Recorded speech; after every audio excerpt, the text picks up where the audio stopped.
Assalamualaikum Ustaz. Waalaikumsalam Iya, warahmatullahi wabarakatuh. sehat Ustaz. Alhamdulillah, Alhamdulillah. Razki. Ayo duduk, duduk. Makasih Ustaz. Dari mana? Dari biasa Ustaz, dari kerjaan. Ada kerja. Betul. Banyak kerja terus. Iya, Ustaz. Udah sholat belum? Alhamdulillah sudah Ustaz. Iya. Yang paling penting keseimbangan antara spiritual, intelektual dengan fisikal. Kerja itu masalah fisik, ya. Jadi kebutuhan fisikal. Cari kerja dengan cara yang halal, dapat sesuatu, dikonsumsi, bisa makan, tubuh sehat, sehingga tubuh kita bisa bergerak dengan baik. Itu yang dimaksud Quran surah kedua ayat 168 itu. Ya ayyuhan nasu kulu mimma fil ardi halalan thayyibah. Semua manusia silakan bekerja, beraktivitas, menyebar, berkelana, merantau, ya, untuk mencari sesuatu, sesuap nasi dengan cara yang halal. Dari yang halal hasilnya dikonsumsi mendapatkan yang baik untuk tubuh. Nah, lalu dari situ tingkatkan intelektual, banyak baca, kan? Banyak belajar supaya fisiknya itu lebih mudah dalam beraktivitas. Karena ilmu mengendalikan fisik kita sehingga tidak terlampau lelah. Ya, dengan ilmu kan kalau saya bicara kencang-kencang capek kan, tanpa ilmu kan, tapi dengan ilmu kan ada sekarang media, ya, ada metodologi yang memudahkan. Dulu orang adzan nggak pakai mic kencang kan, suara bisa cepat habis. Pakai ilmu, pakai mic, jadi mendayu-dayu sekarang ya, tapi tetap kencang kan. Betul. Nah, lebih daripada itu ini iman, ya, spiritual, karena itu tempatnya segala ketenangan. Jadi kalau nggak diisi sama fisik, nggak makan, lelah.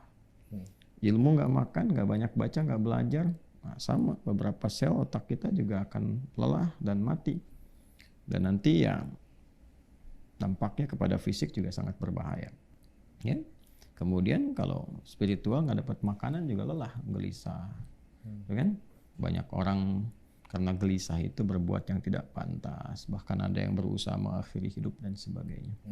Nah, jadi yang paling utama itu ini spiritual, karena kalau ilmu menggerakkan fisik, kalau spiritual menggerakkan akal dan kemudian dampaknya ke fisik.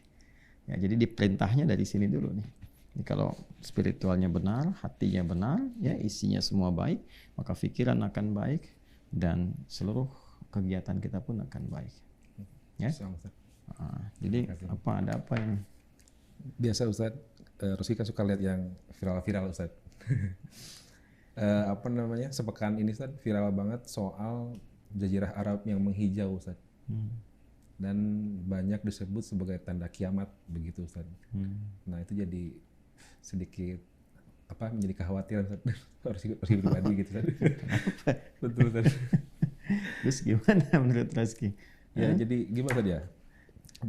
Jadi agak was-was gitu Ustaz lihatnya, wah sudah, apakah memang sebentar lagi atau gimana Ustaz? Begitu Ustaz. Jadi viral itu kan ada dua, ya, kualifikasinya.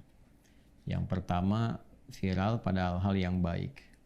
Baik itu ukurannya satu, mampu mendekatkan diri kita kepada Allah. Baik itu membuat kita lebih berwawasan yang positif.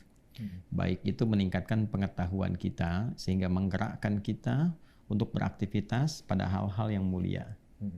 Nah itu kalau ada yang demikian bagus tuh, ya. Tapi ada yang kedua viral yang hanya melahirkan perdebatan-perdebatan yang tidak berujung. Viral yang menghargai argumentasi yang tidak jelas. Viral yang memang butuh kontennya saja. Lalu di situ orang banyak berdiskusi tapi tidak menghadirkan hasil. Ya. Nah, maka yang seperti itu hendaknya ditadaburi sejenak, dipertimbangkan, dilihat. Kalau membuat kita banyak terbawa untuk mengkaji, belajar lebih dalam, bagus. Kalau dipandang dari sudut positifnya. Tapi kalau kita terbawa pada suasana hanya perdebatan, kosong isinya, tidak mendorong kita mengkaji lagi, maka hendaknya menghindari yang seperti itu. Itu ciri hal yang kurang sehat. Ya, wa idza ja'ahum amrum minal amni awil khaufi adza'u bih. Nah, ada ayat turun merespon orang-orang yang senang mengupdate status, bikin konten apapun yang pengen dibikin. Ya, jadi lihat cuaca begini, bikin konten. Ya, lihat mendung, bikin konten. Panas, bikin konten. Yang penting supaya rame aja, supaya viral aja. Nah, itu direspon oleh Al-Quran. Ciri yang demikian menunjukkan kurang dewasa, kurang sehat, kurang berkemajuan. Nah, boleh kita mengupdate berita, lihat ini, tapi dasarnya adalah research. Ya, riset, lihat manfaatnya apa. Oke, sekarang berbicara tentang padang pasir yang banyak berubah, ya. Tadi yang disampaikan, saya sempat baca juga tuh di wilayah di Timur Tengah, khususnya Arab Saudi ya. Betul. Beberapa ada yang di Mekah, di Jeddah, kemudian di Madinah. Baik, kita timbang dulu dong dengan dua pendekatan deh. Pendekatan pertama secara ilmunya, secara geografis. Apakah ini karena curah hujan yang cukup banyak di masa-masa itu, kan Desember banyak hujan juga tuh. Di tahun kemarin kan 2022 hujannya banyak, sehingga kalau semakin banyak diberikan curah hujan yang cukup deras, cukup sering dan sebagainya. Kan Allah juga menyampaikan di dalam Al-Quran, dengan turunnya hujan itu menjadikan apa? Tanah menjadi gembur, subur kembali, tumbuhan bisa tumbuh. Bahkan saat membuka keagungan Allah itu untuk memperkenalkan pada hamba supaya sadar akan kekuasaan Allah itu dan kembali menyembah Allah, di ayat ke-22 surah Al-Baqarah kan disampaikan juga tentang bagian-bagian ini. Alladzi ja'ala lakumul arda firasyan was samaa'a binaa'a wa anzala minas samaa'i maa'an fa akhraja bihi minats thamarati rizqan lakum. Dan di antara kuasa Allah menjadikan apa salah satunya? Ya, bumi sebagai hamparan, langit sebagai atap tanpa tiang, kemudian dengan desain yang sangat indah dan ilmiah bisa dikaji gitu kan. Kemudian diturunkan dari proses kimiawi, diserap dari air-air yang ada di bumi itu terserap ke atas kan, jadi uap di awan-awan, turun hujan. Apa fungsi hujan?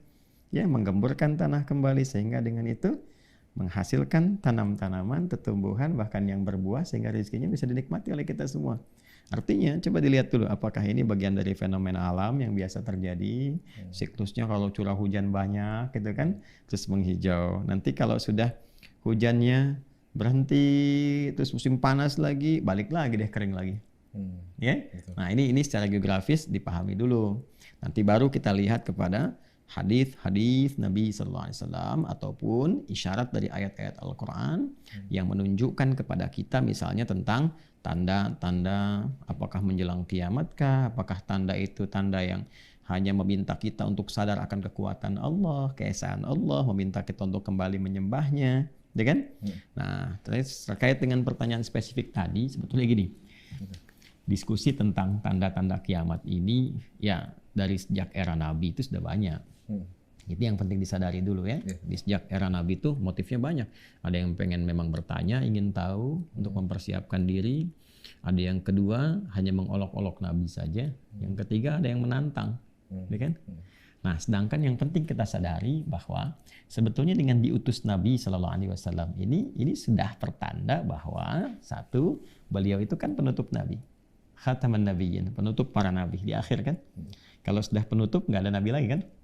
Kalau sudah nggak ada nabi lagi berarti nabi terakhir kan?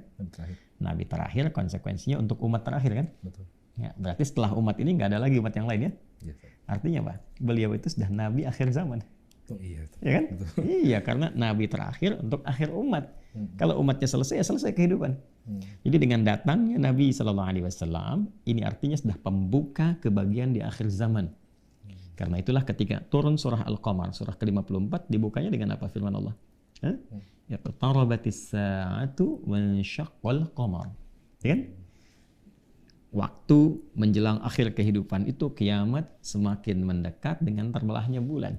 Bukankah di antara mukjizat Rasulullah SAW membelah bulan kan? Ya kan? Nah, ini artinya era akhir zaman itu dibagi 3 bagian. Pembuka menuju akhir zaman dengan diutusnya Nabi SAW. Nah, nanti tugas Nabi ini adalah memberikan bimbingan kepada kita tentang detail menjalani kehidupan. Kurikulumnya Allah yang siapkan, ya. Lewat apa? Lewat wahyu Al-Quran. Makanya Quran disebut hudan, kurikulum kehidupan, pedoman kehidupan. Syahrul Ramadan alladzi unzila fihi al-Quran hudan linnas. Quran surah kedua ayat 185. Di bulan Ramadan Al-Quran diturunkan, fungsinya apa? Sebagai pedoman, kurikulum hidup untuk semua manusia. Jadi dari Al-Fatihah sampai An-Nas itu pedoman, kurikulum hidup kita sampai kehidupan ini berakhir nih. Kan Nabi tugasnya membimbing umat sampai akhir zaman kan? Ya, dengan kurikulum itu. Nanti nabinya meninggal, wafat sesuai dengan ajal, kurikulumnya abadi nanti. dan diwariskan setelah itu. Makanya dibimbing oleh Nabi selama hidupnya kurang lebih selama 23 tahun tuh. Ya, karena itu kita dapatkan bimbingan kan dari bangun tidur sampai tidur lagi kan.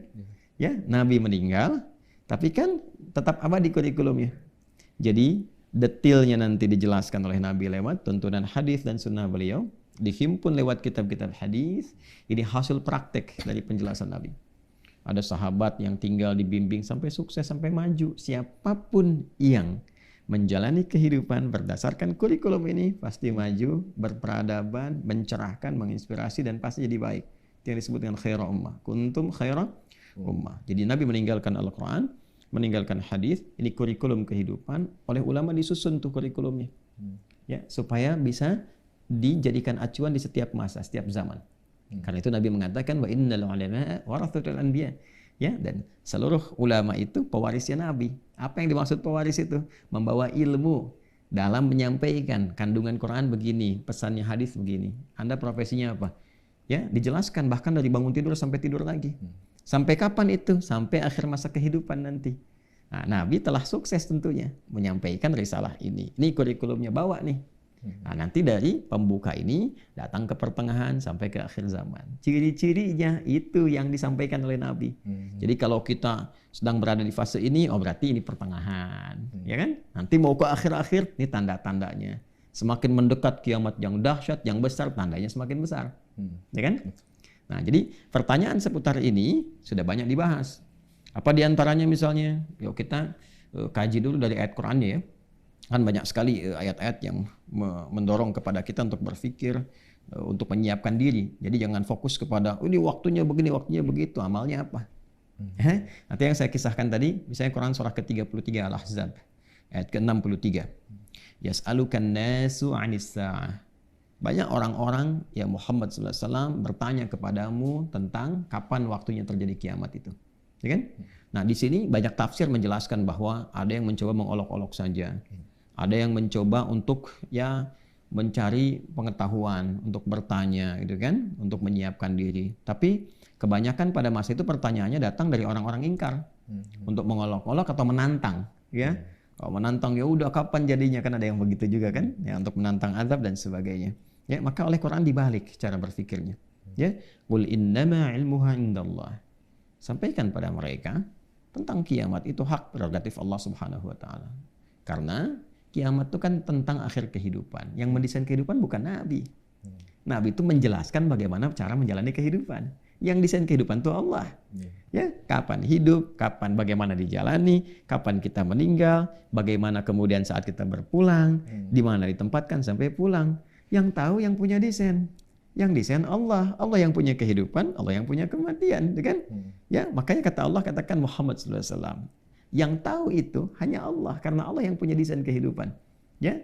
Sekarang wa ma yudrika la'alla as-sa'ata takunu qariba. Wa ma yudrika la'alla as-sa'ata takunu qariba. Terus kalau sekarang kiamatnya semakin dekat, apa manfaatnya buat kamu? Nah, Quran tanda tanya begitu kan? Iya. Ya kan?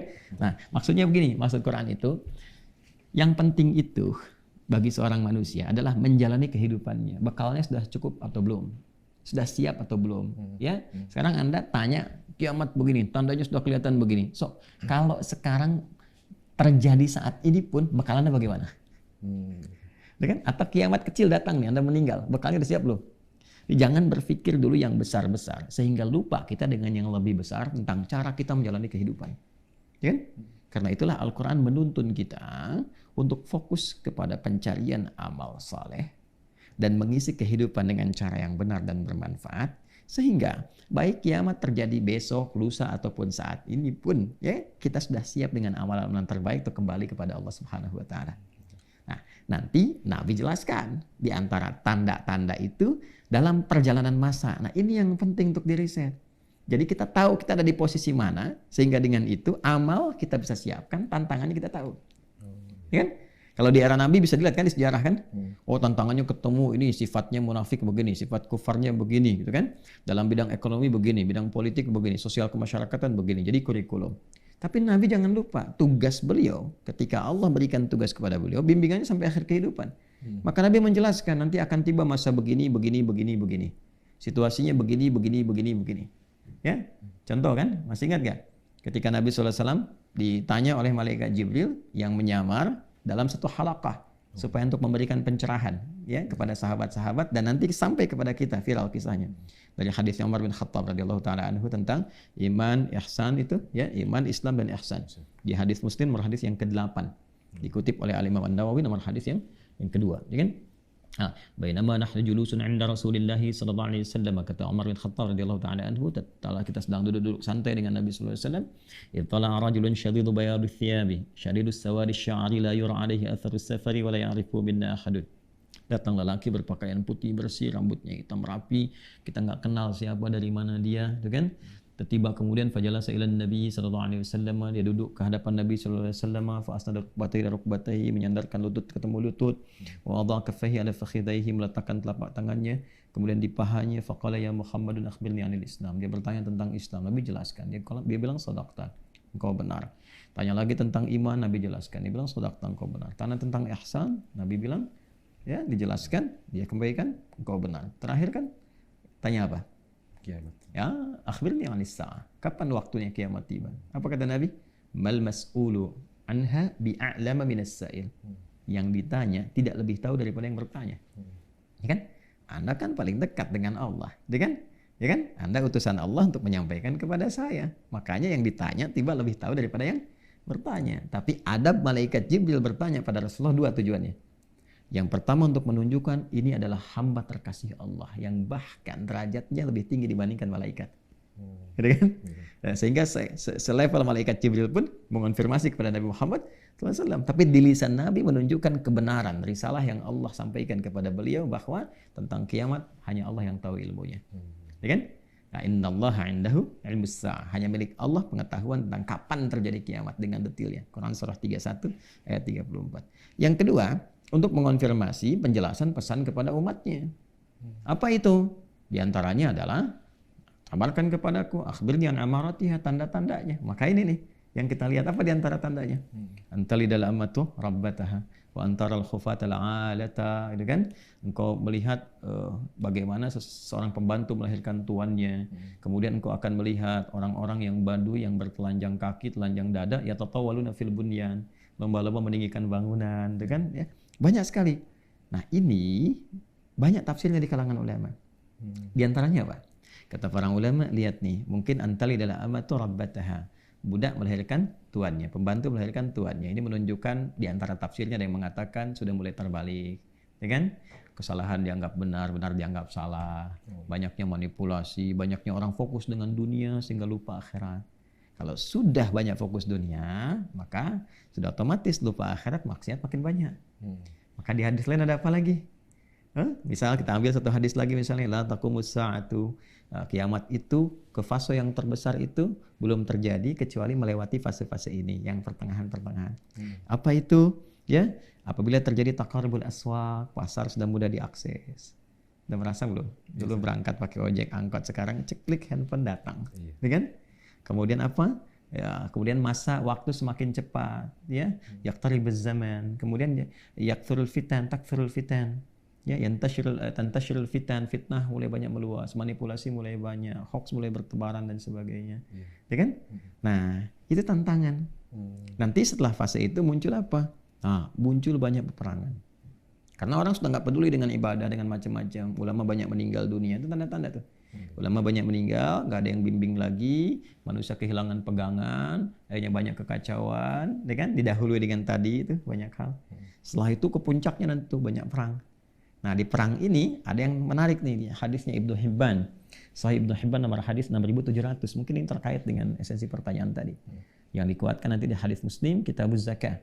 Ya, ada bab yakni kullu naw'in minal ma'ruf sadaqah. Ada hadis Nabi sallallahu alaihi wasallam di Ibnu Hibban riwayat sahabat Abu Hurairah radhiyallahu taala anhu, la taqumus sa'atu, kiamat itu tidak akan sampai terjadi, maksudnya ke level besarnya sebelum melewati tanda berikut ini. Ya, hatta yakthura al-haraj. Al-qatl, banyak peperangan terjadi, sehingga dengan perang itu kata Imam Nawawi dalam tafsirnya, terjadilah kemudian sesuatu yang sangat luar biasa, fokusnya sudah nggak ke perawatan lagi. Ya, sehingga banyak korban, ya perempuan kehilangan suami dan sebagainya, sehingga tidak ada waktu untuk merawat lagi tanaman dan sebagainya, sehingga alam dengan begitu saja curah hujan turun, tumbuh ini jadi yang di apa namanya wilayah bumi Arab itu hatta ta'uda ardul arabi murujan wa anhara. Tuh, hadisnya begitu. Sampai nanti di hampir semua lapisan di Arab itu saking banyaknya peperangan dan sebagainya ini sudah abai sehingga kembali menghijau, ya. Hijau, banyak sungai-sungai lagi dan sebagainya lagi gitu kan, dan seterusnya lagi karena konsentrasinya banyak kepada aspek-aspek yang lainnya. Nah, ada juga yang mengartikan bahwa ya mungkin memang banyak peperangan, tapi perangkat dari itu berkembang dengan bangunan, berkembang teknologi, banyak rekayasa. Sehingga di Arab pun dibikin banyak bangunan, dibikin desain-desain, kembali padang pasir disulap jadi tumbuh seperti ya, kebun lagi, ada sungainya, ada macam-macamnya. Tapi saat yang bersamaan hasrat manusia banyak pengen perang. Koalisi ini, koalisi itu, hancurkan ini, hancurkan itu, sehingga korbannya banyak. Ya, mohon maaf, istri banyak kehilangan suami-suaminya. Saat yang bersamaan teknologi berkembang, rekayasa genetika banyak, dan seterusnya banyak. Nah, maka itu akan mengantarkan nanti kepada fase yang akhir. Jadi fase pertengahan. Kita berada di mana? Manipulasi ada nggak sekarang? Zina marak nggak? Marak, gitu kan? Kemudian kebohongan bertebaran macam-macam. Akses sekarang mudah diakses. Sangat mudah. Ya, peperangan gimana? Iya, 1, 2, 3, 4 gitu kan. Nah, artinya kan belum ke tanda-tanda besar dan tidak harus kita fokus tanda besar kapan nih, kapan tidak. Kita ada di era itu artinya tantangan maksiatnya tinggi. Di titik itulah sesungguhnya pertanyaan terbesarnya bagaimana menjaga diri dari maksiat, nahi mungkar, sehingga dengan itu terjaga di setiap suasana, terjaga di setiap waktu. Jadi akan tiba satu masa ketika nahi mungkar itu lebih bernilai, lebih di atas nilainya dibandingkan amar ma'ruf. Kan? Sholat iya, tapi nanti juga bisa dilihat sholat iya, zina iya, sholat iya, mabuk iya. Kan? Berarti kualitas sholatnya kan jelek kan, bukan sholatnya yang salah, kualitas sholatnya yang tidak bagus. Jadi saat yang bersamaan, yuk kita lihat tantangannya semakin beragam, tapi pahalanya juga makin banyak. Jadi bukan hanya sholat yang berpahala, baca Quran berpahala, memalingkan pandangan dari yang buruk berpahala. Ya kan? Ada ajakan untuk provokasi bikin hoax, kita tahan berpahala. Kata-kata yang buruk ditahan berpahala. Jadi sekali lagi, jangan fokus kepada sesuatu hanya dengan melihat viral, diskusi, tidak. Belajar, cari argumentasi, amati, riset. Hasilnya apa yang meningkatkan intelektualitas kita, apa yang menguatkan keimanan kita, dan dengan ilmu dan iman itu kita mencari bekal terbaik untuk pulang kepada Allah.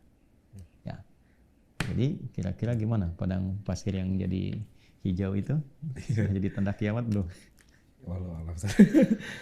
Mungkin. Jadi kita tetap lebih fokus ke bekal saja, bekal akhirat saja. Ya, jadi gini, tidak ada masalah, ada kekhawatiran karena itu bagian biasa dalam hidup manusia. Tapi khawatir itu diarahkan kepada peningkatan pada ketakwaan, ya kan? Jadi khasyah, khauf, nah, itu selalu bersanding dengan raja nanti. Harapannya menjadi lebih takwa, lebih baik, lebih dekat dengan Allah. Dibawanya ke situ. Tapi jangan langsung simpulkan besok kiamat gini sehingga dunia ditinggalkan, nggak ada yang kerja, nggak ada yang gini. Ya habis tugas kita sebagai khalifah di bumi, ya kan? Nah, jangan seperti itu juga, ya. Jadi tetap rasional, tetap lihat dengan baik, tetap lihat tandanya, tetap bahagia, ya kan? Nah, lebih baik baca buku tuh bahagia dalam naungan Al-Quran dan Sunnah. Ya, gitu ya, saya kira ya. Jadi jangan terlalu ya fokus berlebihan, dilihat, belajar ilmu geografinya, astronominya, kemudian setelah itu research, lihat hadisnya lagi, dan dari situ belajar mendekati pada kebaikan, meningkatkan ketakwaan, dan terus bertakarub kepada Allah. Ya, syukur, jazakallah khair ya. Terima kasih, Ustaz. Ayo, makasih banyak. Assalamualaikum. Waalaikumsalam warahmatullahi wabarakatuh. Allahumma shalli ala sayyidina